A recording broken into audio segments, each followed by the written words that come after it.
News 18 বাংলায় স্বাগত আপনাদের সঙ্গে আমি প্রিয়াঙ্কা। শুরুতে ব্রেকিং নিউজ, সরকারি জমি দখল নিয়ে ভার্চুয়ালি বৈঠক। মুখ্যমন্ত্রীর কড়া বার্তার পর সরকারি জমি দখল নিয়েই বৈঠক রাজ্যের ভূমি ও ভূমি রাজস্ব দপ্তরের প্রধান সচিবের। সরাসরি রয়েছে প্রতিনিধি সোমরাজ। এই বৈঠক তো শুরু হয়েছে, কারা কারা উপস্থিত হয়েছেন?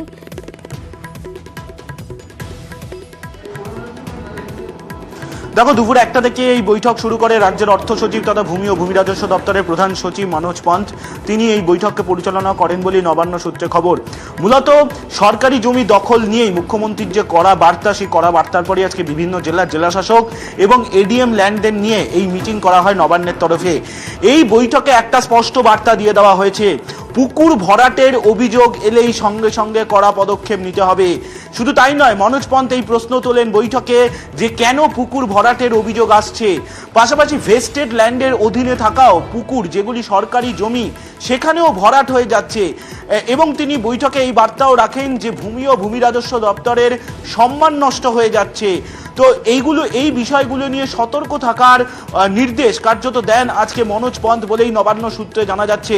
দুপুর 1টা থেকে প্রায় 40 থেকে 45 মিনিট ভার্চুয়ালি এই বৈঠক পরিচালনা করেন রাজ্যের অর্থ সচিব তথা ভূমি ও ভূমি রাজস্ব দপ্তরের সচিব।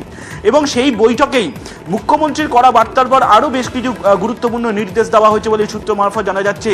যেখানে এডিএম ল্যান্ডের একটা স্পষ্ট নির্দেশ দেওয়া হয়েছে যে পুকুর ভরাটের অভিযোগ এলেই জিরো টলারেন্স নিতে হবে, অর্থাৎ কোনো রকম এই অভিযোগকে মান্যতা দেওয়া যাবে না। মুখ্যমন্ত্রী মমতা বন্দ্যোপাধ্যায় গত সপ্তাহে যে বৈঠক করেছিলেন, সেখানেও জমি দখল নিয়ে কড়া বার্তা দিয়েছিলেন। তিনি স্পষ্টতই বলেছিলেন যে এই পুকুর ভরাট বা কোনোভাবেই যাতে সরকারি জমি দখল না হয় তা নিয়ে সতর্ক থাকতে হবে জেলা শাসক। এবং মুখ্যমন্ত্রীর কড়া বার্তার পর সরকারি জমি দখল নিয়ে গুরুত্বপূর্ণ বৈঠক, যে বৈঠক শেষ হয়েছে, বৈঠকে রাজ্যের ভূমি রাজস্ব দপ্তরের প্রধান সচিব, সব জেলার ডিএম এডিএম ল্যান্ডের নিয়ে বৈঠক। অভিযোগ আসার সঙ্গে সঙ্গেই পদক্ষেপের নির্দেশ দপ্তরের প্রধান সচিবের। এরই পাশাপাশি আপনাদের জানাবো বৈঠকে সরকারি অফিসে ঢোকার সময় নিয়েও বার্তা অর্থ সচিব মনোজ পন্থের। জানবো, সোমরাজ রয়েছে। সোমরাজ, এ বিষয়ে কি বার্তা দিলেন অর্থ সচিব?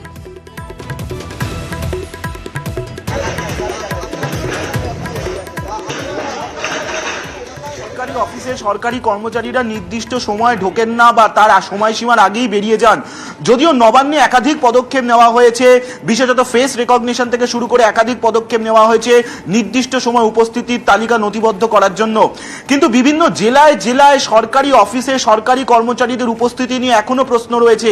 এবং তা নিয়ে আজকের বৈঠকে অর্থ সচিব মনোজ পন্থ নির্দেশ দেন যে সরকারি অফিসে সরকারি কর্মচারীরা যাতে নির্দিষ্ট সময়ে ঢোকেন এবং সময়সীমার আগে বেরিয়ে না যান। অর্থাৎ প্রশাসনিক মহল মনে করছে যে বিভিন্ন জেলায় সরকারি অফিসগুলিতে বা বিভিন্ন যে সরকারি সংস্থা রয়েছে সেখানে যাতে শৃঙ্খলা নিয়ে আসা যায়, তার জন্যই অর্থ সচিব মনোজ পন্থ আজ এই নির্দেশ দিয়েছেন বিভিন্ন জেলা শাসকদের। আজকের বৈঠক যখন শুরু করেন মনোজ পন্থ, সেই সময় কিন্তু এই নির্দেশ দেওয়া হয় যাতে সরকারি অফিস, বিশেষত বিভিন্ন জেলার যে সরকারি অফিসগুলি রয়েছে, জেলা শাসকের দপ্তর থেকে শুরু করে বিভিন্ন সরকারি সংস্থার দপ্তর, সেখানে যাতে কর্মচারীরা বা আধিকারিকরা সঠিক সময় আসেন এবং সঠিক সময় বেরোন, তা নিয়ে অর্থাৎ শৃঙ্খলার বার্তা এদিনের বৈঠকে দিয়েছেন রাজ্যের অর্থ সচিব মনোজ পন্থ বলেই নবান্ন সূত্রে জানা যাচ্ছে। ধন্যবাদ সোমরাজ।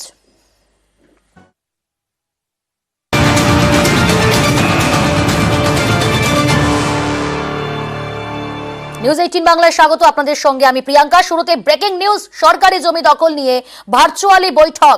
মুখ্যমন্ত্রীর কড়া বার্তার পর সরকারি জমি দখল নিয়েই বৈঠক রাজ্যের ভূমি ও ভূমি রাজস্ব দপ্তরের প্রধান সচিবের।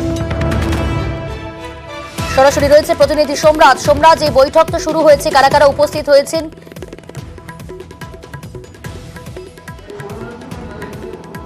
দেখো, দুপুর 1টা থেকে এই বৈঠক শুরু করে রাজ্যের অর্থ সচিব তথা ভূমি ও ভূমি রাজস্ব দপ্তরের প্রধান সচিব মনোজ পন্থ। তিনি এই বৈঠককে পরিচালনা করেন বলে নবান্ন সূত্রে খবর। মূলত সরকারি জমি দখল নিয়েই মুখ্যমন্ত্রীর যে কড়া বার্তা, সেই কড়া বার্তার পরে আজকে বিভিন্ন জেলার জেলাশাসক এবং এডিএম ল্যান্ডের নিয়ে এই মিটিং করা হয় নবান্নের তরফে। এই বৈঠকে একটা স্পষ্ট বার্তা দিয়ে দেওয়া হয়েছে, পুকুর ভরাটের অভিযোগ এলেই সঙ্গে সঙ্গে কড়া পদক্ষেপ নিতে হবে। শুধু তাই নয়, মনোজ পন্থ এই প্রশ্ন তোলেন বৈঠকে যে কেন পুকুর ভরাটের অভিযোগ আসছে। পাশাপাশি ভেস্টেড ল্যান্ডের অধীনে থাকাও পুকুর, যেগুলি সরকারি জমি, সেখানেও ভরাট হয়ে যাচ্ছে। এবং তিনি বৈঠকে এই বার্তাও রাখেন যে ভূমি ও ভূমি রাজস্ব দপ্তরের সম্মান নষ্ট হয়ে যাচ্ছে। তো এই বিষয়গুলো নিয়ে সতর্ক থাকার নির্দেশ কার্যত দেন আজকে মনোজ পন্থ বলেই নবান্ন সূত্রে জানা যাচ্ছে। দুপুর 1টা থেকে প্রায় 40 থেকে 45 মিনিট ভার্চুয়ালি এই বৈঠক পরিচালনা করেন রাজ্যের অর্থ সচিব তথা ভূমি ও ভূমি রাজস্ব দপ্তরের সচিব, এবং সেই বৈঠকেই মুখ্যমন্ত্রীর করা বার্তার পর আরো বেশ কিছু গুরুত্বপূর্ণ নির্দেশ দেওয়া হয়েছে বলে সূত্র মারফত জানা যাচ্ছে। যেখানে এডিএম ল্যান্ডের একটা স্পষ্ট নির্দেশ দেওয়া হয়েছে যে পুকুর ভরাটের অভিযোগ এলেই জিরো টলারেন্স দিতে হবে, অর্থাৎ কোনো রকম এই অভিযোগকে মান্যতা দেওয়া যাবে না। মুখ্যমন্ত্রী মমতা বন্দ্যোপাধ্যায় গত সপ্তাহে যে বৈঠক করেছিলেন সেখানেও জমি দখল নিয়ে কড়া বার্তা দিয়েছিলেন। তিনি স্পষ্টতই বলেছিলেন যে এই পুকুর ভরাট বা কোনোভাবেই যাতে সরকারি জমি দখল না হয় তা নিয়ে সতর্ক থাকতে হবে জেলা শাসক। এবং মুখ্যমন্ত্রীর কড়া বার্তার পর সরকারি জমি দখল নিয়ে গুরুত্বপূর্ণ বৈঠক, যে বৈঠক শেষ হয়েছে, বৈঠকে রাজ্যের ভূমি রাজস্ব দপ্তরের প্রধান সচিব, সব জেলার ডিএম এডিএম ল্যান্ডের নিয়ে বৈঠক, অভিযোগ আসার সঙ্গে সঙ্গেই পদক্ষেপের নির্দেশ দপ্তরের প্রধান সচিবের। এরই পাশাপাশি আপনাদের জানাবো বৈঠকে সরকারি অফিসে ঢোকার সময় নিয়েও বার্তা অর্থ সচিব মনোজ পান্থের। জানবো সোমরাজ রয়েছে। সোমরাজ, এ বিষয়ে কি বার্তা দিলেন অর্থ সচিব?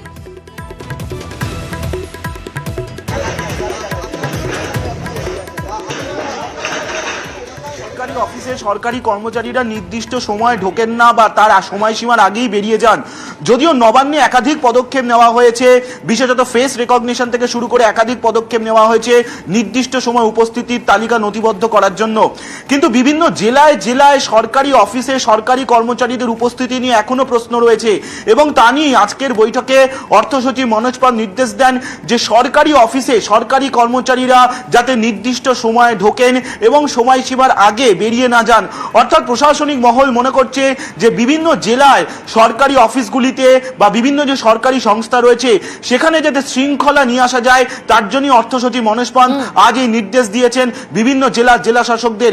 আজকের বৈঠক যখন শুরু করেন মনোজ পান্থ, সেই সময় কিন্তু এই নির্দেশ দেওয়া হয় যাতে সরকারি অফিস, বিশেষত বিভিন্ন জেলার যে সরকারি অফিসগুলি রয়েছে, জেলা শাসকের দপ্তর থেকে শুরু করে বিভিন্ন সরকারি সংস্থার দপ্তর, সেখানে যাতে কর্মচারীরা বা আধিকারিকরা সঠিক সময় আসেন এবং সঠিক সময় বেরোন, তা নিয়ে অর্থাৎ শৃঙ্খলার বার্তা এদিনের বৈঠকে দিয়েছেন রাজ্যের অর্থ সচিব মনোজ পান্থ বলেই নবান্ন সূত্রে জানা যাচ্ছে। ধন্যবাদ সোমরাজ।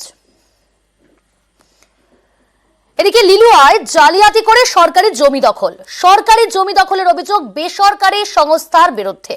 সরকারি জমি বেসরকারি সংস্থাকে দিতে সাহায্য করছে কিনা বিএলআরও। জমি হস্তান্তরের নথি নিউজ 18 বাংলার হাতে সেই নথি এসে পৌঁছায়, আর নিউজ 18 বাংলা এই খবর সম্প্রচার করার পরই কিন্তু নড়ে চড়ে বসল প্রশাসন, তৎপর প্রশাসন।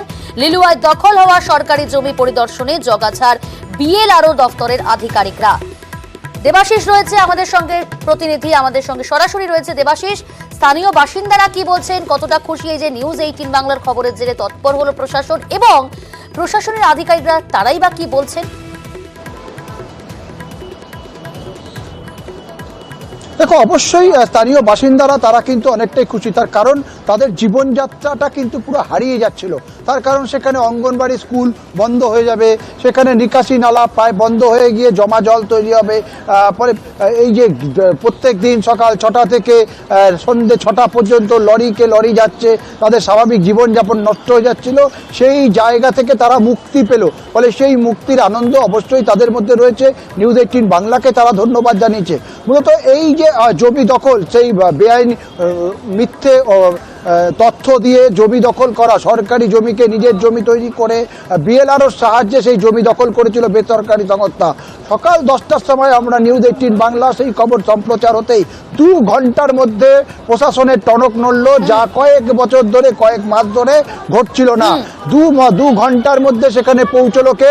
লিলুয়া থানার পুলিশ, এবং তারপর সেখানে পৌঁছালো বালি জগাছা ব্লকের বিএলআরও দপ্তরের রেভিনিউ অফিসাররা।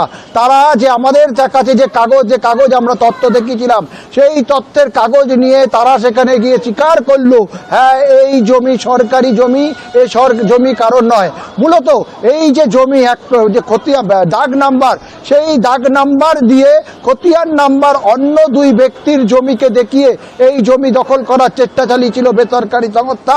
এবং তাকে সাহায্য করেছিল খোদ বিএলআরও দপ্তরের প্রধান আধিকারিক বিএলআরও অফিসার কৌশিক চক্রবর্তীর নাম অভিযোগ উঠেছিল। অবশ্যই তিনি আমাদের সঙ্গে ফোনে কোনো কথা বলতে চাননি, কিন্তু কার্যত তাদেরকেই স্বীকার করতে হলো হ্যাঁ এই জমি সরকারি জমি, কোনো ব্যক্তিগত জমি নয় বলে অবশেষে সেই জমি তাই নয় এবং দখল ব্যানার পর্যন্ত মুক্ত সেখানে টাঙিয়ে দেওয়া হলো। অনেক ধন্যবাদ।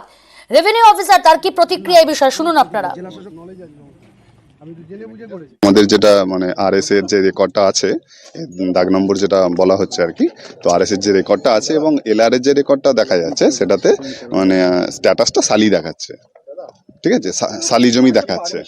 এবার পারমিশনটা কি দেওয়া হয়েছে না দেওয়া হয়েছে আমরা ডিটেলসটা দেখে আমরা রিপোর্টটা তাহলে আমরা মানে পাঠাবো, সেন্ড করবো। আমরা এখনো জানি না তো মানে কি প্রস্তাব দিয়েছে আমাদের কাছে, এখন কোনো রিটেন আসেনি, তো থানার সঙ্গে এটা নিয়ে আলোচনা চলছে। আলোচনার পরে ওনারা কি বক্তব্য জানতে চাইছেন আমরা সেটা তাহলে স্ট্যাটাসটা আমরা রিপোর্ট আকারে মানে লিখে থানাকে আমরা পাঠাবো। স্থানীয় বাসিন্দারা স্বভাবতই খুশি, তারা কি বলছেন শুনুন। আমরা দেখেছি বিগত দিনে এই জায়গাটাই টোটাল জলাভূমি ছিল, জলাভূমি বলে। পরে লিলুয়ার প্রায় এই যে উত্তর দিকের জলটা এসে এখানে জমে, তারপরে এইখান থেকে এই জলটা বাইপাস হয়ে সরস্বতী খাল অব্দি যায়, সেটা আমরা মাস্টার প্ল্যানও দেখেছি। এখানে যদি ভরাট হয়ে যায় তাহলে তো আর কোনো বিকল্প নেই, পাশাপাশি পাড়া আপ টু লিলুয়া সেন্ট্রাল যে এখানে লিলুয়া বাজার অব্দি, তাহলে জল এক হাঁটু করে দাঁড়িয়ে থাকবে। আমরা তো এতদিন শুনেছি এটা ভেস্টের জমি, কিন্তু হঠাৎ করে দেখছি ভরাট হচ্ছে, এই যে পাঁচিল দিয়ে পুরো ঘিরে দিয়েছে বলুন। আর তারপরে ড্রেনটা দেখুন, এটা ড্রেন কেউ বলবে? হ্যাঁ, পুরো আটকে দিয়েছে, ড্রেন পরিষ্কার, লোক ঢুকতে পারছে না ভেতরে, ড্রেনও পরিষ্কার করতে পারছে না ঠিক করে, কিন্তু কেউ ঠিক করে বলার নেই, সবাই একসঙ্গে বললে তো কাজটা হবে।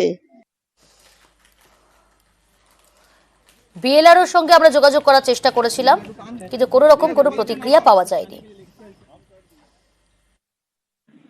হ্যাঁ, বিএলআরও স্যার বলছেন বালিজমা স্যার? ক্যালকাটা প্রিঞ্জল সোসাইটি, এদের একটা মিরপাড়ায় জমি, সেটা নিয়ে একটা কন্ট্রোভার্সি আসছে। মানে সেটাকে সরকারি জমিকে তাদের নামে করে দেওয়া হয়েছে, এরকম একটা অভিযোগ মানে আপনাদের অফিসের তরফ থেকে আসছে, আপনাদের অফিসের বিরুদ্ধে। এই ব্যাপারে একটু জানার ছিল স্যার। একটু হায়ার অথরিটির পারমিশন আমি কিছু মিডিয়াকে কমেন্ট করতে পারবো না, বলতে পারবো না। মন্ত্রী অরূপ রায় জানাচ্ছেন যারা এই ধরনের ঘটনার সঙ্গে যুক্ত তাদের শাস্তিমূলক ব্যবস্থা নেওয়া হবে।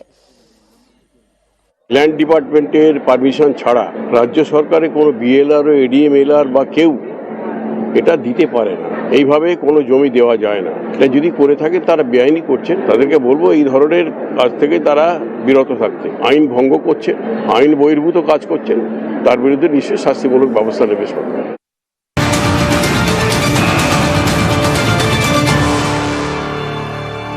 পানিহাটির দিকে নজর রাখবো। পানিহাটিতে পুকুর ভরাটের অভিযোগ, বিজেপি নেতার মদতে পুকুর ভরাটের অভিযোগ। জমির মালিককে জোর ধমক তৃণমূল কাউন্সিলরের। 19 নম্বর ওয়ার্ডের নাটাগড় কালীতলা এলাকার ঘটনা। বিজেপি নেতার মদতে পুকুর ভরাটের অভিযোগ পানিহাটিতে 19 নম্বর ওয়ার্ডের ঘটনা।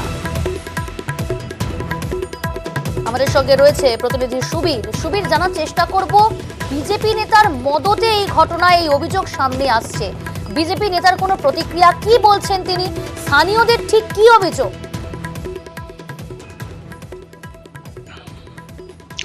দেখো, পানিহাটি পৌরসভার 19 নম্বর ওয়ার্ড নাটাগড় কালীতলা এলাকাতে কিন্তু এভাবেই অবৈধভাবে পুকুর ভরাটের কাজ চালাচ্ছিলেন যারা জমির মালিক রয়েছে, সঞ্জীব কর্মকার এবং তার যারা পরিবারের লোকজন রয়েছে তারা।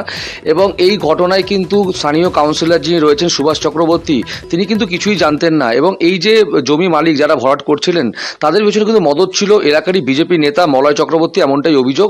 এবং সেই জায়গা থেকে যখন কাউন্সিলর খবর পান তখন কিন্তু তিনি ঘটনাস্থলে আসেন এবং এসে তিনি একদম সেখানে দেখেন যে একদম প্রায় 1 বিঘার মতো পুকুর, সেটা কিন্তু অর্ধেক ভরাট করে ফেলা হয়েছে এবং বাঁশের খুঁটি পুঁতে সেখানে ভরাটের কাজ চলছে। তারপরে কিন্তু জমি মালিক যিনি রয়েছেন তাকে কিন্তু কড়া সুরে ধমক দেন স্থানীয় কাউন্সিলর এবং তিনি বলেন যে কার পারমিশন, কার অনুমতিতে এই অবৈধ কাজ তারা করছেন। এবং এই গোটা ঘটনা কিন্তু যার বিরুদ্ধে অভিযোগ, অর্থাৎ বিজেপি নেতা মলয় চক্রবর্তী, তিনি কিন্তু অভিযোগ অস্বীকার করেছেন এবং তিনি বলছেন যে বিজেপিকে বদনাম করার জন্য এই ধরনের ঘটনা ঘটছে। খবর পেয়ে ঘটনাস্থলে আসে ঘোলা থানার পুলিশ এবং ঘোলা থানার পুলিশ এসে কিন্তু এই যে অবৈধ যে পুকুর ভরাট সেটি কিন্তু এই মুহূর্তে বন্ধ করে দিয়েছে এবং যে জমির মালিক রয়েছে তাদেরকে কিন্তু পরিষ্কার বলেছে যে পরবর্তী সময় যদি এই ধরনের কোনো ঘটনা তারা করেন তাহলে কিন্তু তাদের বিরুদ্ধে ব্যবস্থা আইনানুগ নেবেন, এমনটাই কিন্তু কাউন্সিলর থেকে শুরু করে ঘোলা থানা পুলিশ তারা কিন্তু জানিয়ে গিয়েছেন। জমির মালিক সঞ্জীব কর্মকার, তার প্রতিক্রিয়া শোনাবো। যার বিরুদ্ধে অভিযোগ, এবং একই সঙ্গে আপনাদের বলবো শোনাবো 19 নম্বর ওয়ার্ডে পানিহাটি পুরসভার কাউন্সিলর সুভাষ চক্রবর্তী, যিনি জোর ধমক দিয়েছেন জমির মালিককে। শুনুন। আমার রেকর্ডে যেটা ছিল সেই হিসাবে আমি আস্তে আস্তে ভরাট করেছিলাম যে আবর্জনা ভর্তি ছিল এর মধ্যে, ওইটা যে জলাশয় রেকর্ডে ছিল না, এটাই আমার ভুল। আমার রেকর্ডে ছিল শালি, সেই হিসাবে আমি করেছি। রেকর্ডে জলাশয় ছিল না, এবং যখন আগের কাগজপত্র যেগুলো আছে সেগুলো আছে, রেকর্ডের কোনো সময় জলাশয় ছিল না, ওটা রেকর্ডে ছিল শালি, সেই হিসাবে আমি ভরাট করেছি। যে মানে ভরাট করেছি, এবং আমাদের শুধু আমি মানে কি আমাদের পরিবারের বাবা মা মারা যাওয়ার পরে আমার বোন আর ভাইরা যারা ছিল প্রত্যেকের মধ্যে এটা ডিভাইডেশন হয়, সেই ডিভাইডেশনের হিসাবেই আমাদের হয়েছে। সেটা ডিভাইডেশন ডিডও আমার কাছে আছে। যদি না হয়ে থাকে তাহলে আমি এই কথাগুলো বলবো কেন? আচ্ছা, কি খবর? আর অনুমতি দেওয়ার কি, এখানে কিছু মাতব্বর আছে, তারা হয়তো বলেছে করো দেখে নেবো, সেই মাতব্বর এখন তো সামনে আসছে না। আমি যা দেখলাম কালকের মধ্যে ওনাকে বলে গেলাম, না তুললে দেখবেন অবস্থা আমি কি করে দিই। আজকে পুলিশ এসছে, কালকে অন্য লোক আসবে। আর যে বিজেপি নেতার বিরুদ্ধে মদত দেওয়ার অভিযোগ, তার কি প্রতিক্রিয়া মলয় চক্রবর্তী, তার কি বললেন তিনি, শুনুন। না, আমার এখানে তো অনেক প্রতিবেশী আছে, তো প্রতিবেশীর সঙ্গে আমার সুসম্পর্ক থাকতেই পারে, তা বলে তার হাড়ির খবর জানার আমার তো কোনো ব্যাপার নাই। হ্যাঁ, আমি তার হাড়ির খবর কি করে জানবো বলুন? আচ্ছা, এই অভিযোগ করা হচ্ছে যে আপনি মদত দিচ্ছেন, সেই কারণে অভিযোগ তো যে কেউ করতে পারে, অভিযোগ করাটা তো করতেই পারে। আচ্ছা। অভিযোগ তো প্রমাণ করতে হবে যে আমরা এইসব কাজের সঙ্গে যুক্ত আছি নাকি। আমরা এইসব করানোর কারো কাজের সঙ্গে যুক্ত থাকি না, বিগত দিনে ছিল না, এখনো কোনো। আপনার নাম? যুক্ত। এদিকে অন্ডালে পঞ্চায়েতে কোন্দল, প্রধান উপপ্রধানের বিরুদ্ধে দুর্নীতির অভিযোগ। তৃণমূল পরিচালিত খান্দ্রা পঞ্চায়েতে তালা, উপপ্রধানকে ঘেরাও দলেরই পঞ্চায়েত সদস্যদের।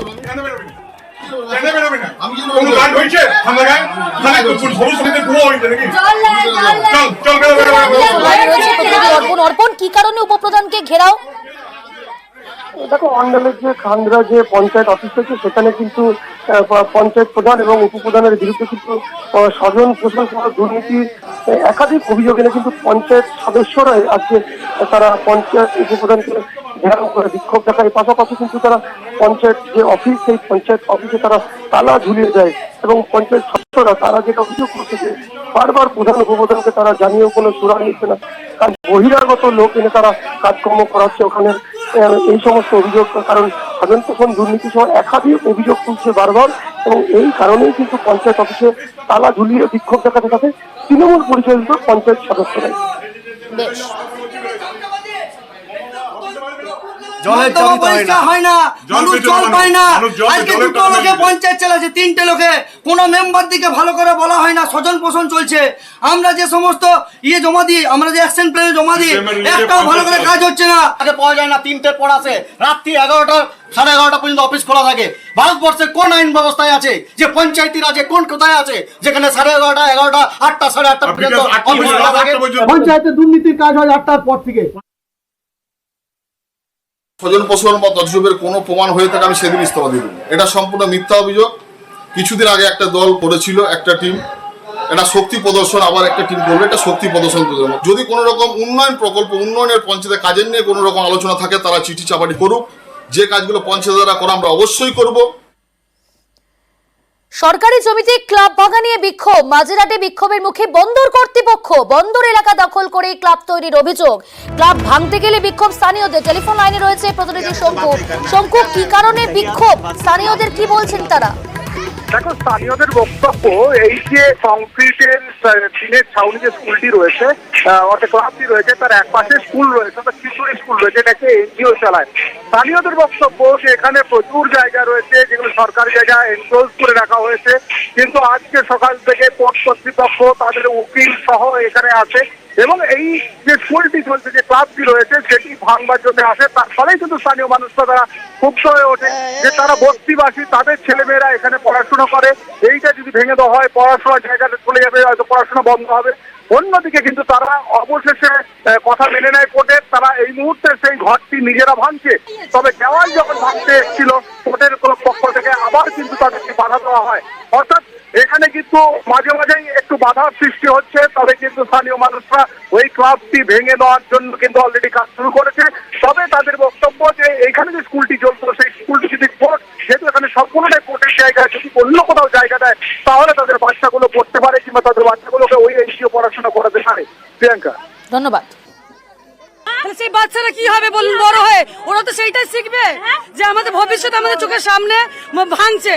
আজকের এইটুখানি জায়গার জন্য বাচ্চাদের পড়াশোনার জায়গা, সেটা আজকে সব হাইকোর্ট থেকে এসছে, নোটিশ এসছে যে এটা ভাঙা হবে। আর আমরা চাই আমাদেরকে স্যাররা জায়গা দিয়ে দিক, বাচ্চাদের পড়াশোনার জায়গা এটা ভাঙতে পারে। পোর্টের যে হসপিটাল আছে তার গায়ে যে রাস্তাটা আছে, পুরো রাস্তাটা যেটা পোর্টের আছে সেটা খালি করতে এসছে। বাচ্চাদের স্কুল আপনারা তো আরো বাড়িয়ে বাড়িয়ে ওটাকে স্কুল করে দিয়েছে। মানুষ দাবি করলে সব হয়ে যাবে। আমরা শুধু চাইছিলাম, পোর্ট চাইছিল, পোর্ট নিজের জায়গা খালি করা। যতটা এই ফুটপাথ দেখছেন হেলেন কেলের সরণি, যেটা পুরোটাই তো ফুটপাথ এনক্রোচমেন্ট রয়েছে, আপনার সামনেই তো রয়েছে। সবগুলোই ভাঙবেন? হ্যাঁ, তা আমার জায়গা, আমি পোর্টের জায়গা পোর্ট নিজে খালি করবে না?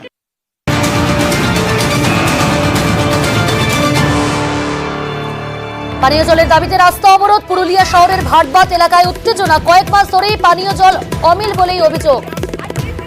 কথা বলবো, টেলিফোন লাইনে রয়েছে প্রতিনিধি ইন্দ্রজিৎ। ইন্দ্রজিৎ, ঠিক কি অভিযোগ? স্থানীয়দের তীব্র গরম, তার মধ্যে জল পাচ্ছেন না, তার আর কি অভিযোগ করছেন?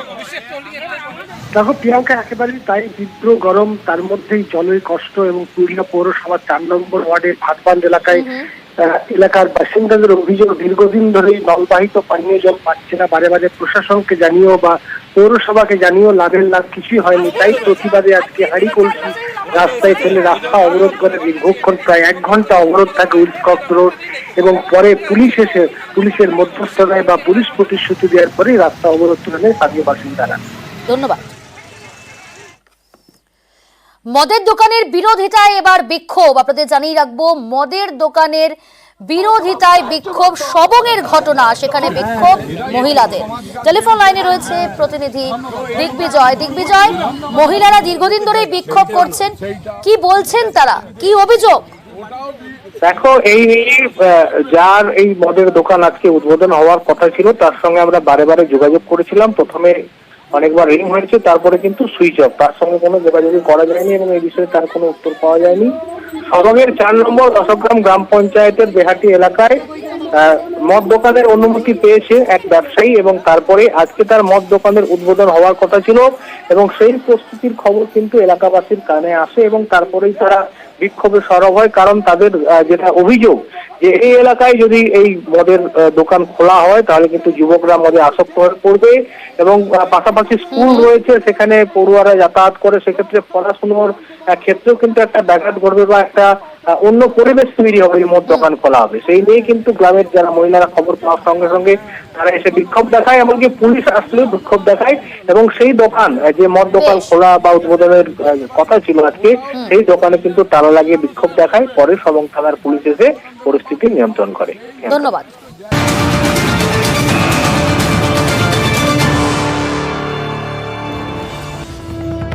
আজ কলকাতায় অপহরণ। 20 জুন নিউ মার্কেট থেকে এক ব্যক্তিকে অপহরণ করে 12 লক্ষ টাকা মুক্তিপণ চায় পরিবারের কাছে। টেলিফোনে রয়েছে প্রতিনিধি শঙ্কু। শঙ্কু, অপহরণ করা হয়েছিল 20 জুন, এখনো পর্যন্ত পুলিশ সূত্রে কি জানা যাচ্ছে? কারণ তাকে উদ্ধার করা হয়েছে সর্বশেষ যে খবর পাওয়া যাচ্ছে। দেখো, একেবারেই যতটুকু জানা যাচ্ছে 20 জুন বাড়ি থেকে বেরিয়েছিল, যিনি অপহৃত হয়েছিলেন তিনি বেরিয়েছিলেন। বেরোনোর পর নিউ মার্কেট এলাকা থেকে তিনি মিসিং হয়ে যান।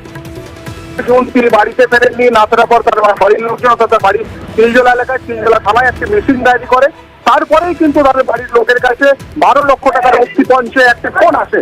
এই ফোন আসার পর তারা আবার পুলিশের দ্বারস্থ হয়। তখন কিন্তু অ্যান্টি রাউডি সেকশন কলকাতা পুলিশের গোয়েন্দা শাখা তারা কিন্তু এইদিকে তদন্তভার নেয়। সেই তদন্তভার নেওয়ার পর তারা দেখতে পায় যে মোবাইল নাম্বার তার ছিল, অর্থাৎ ভিক্টিমের যে মোবাইল নাম্বার ছিল, সেই মোবাইল নাম্বারটা বিভিন্ন জায়গায়, অর্থাৎ নরেন্দ্রপুর, কসবা, এসব জায়গায় ঘোরার পর মুকুন্দপুরে একটা জায়গায় নিয়ে সেটা স্থির হয়েছে। পরে সেই সূত্র ধরে সেখানে পৌঁছায় এবং যে ভিকটিম রয়েছে তাকে গ্রেপ্তার করে। গ্রেপ্তার করার পর সঙ্গে ডেভিড এবং বিবেক নামে দুজনকে গ্রেপ্তার করে এবং তদন্তে নামার পর পুলিশ জানতে পারে যে ভিকটিম সে একটি কল সেন্টার চালাতো এবং ডেভিড তাকে টাকা, অর্থাৎ 16 লক্ষ টাকা ধার দিয়েছিল। যেহেতু সে দিচ্ছিল না, তার জন্যই কিন্তু তাকে এই অপহরণে একটা নাটক করেছে তার কাছে টাকাটা উদ্ধারের জন্য। অবশেষে পুলিশ এ পর্যন্ত প্রথমে 2 জনকে গ্রেপ্তার করে, তারপর 2 জনের কাছে আরো 7 জনের নাম পায়। মোট 8 জন এই পর্যন্ত গ্রেপ্তার হয়েছে, এখনো 1 জন নিখোঁজ। ধন্যবাদ।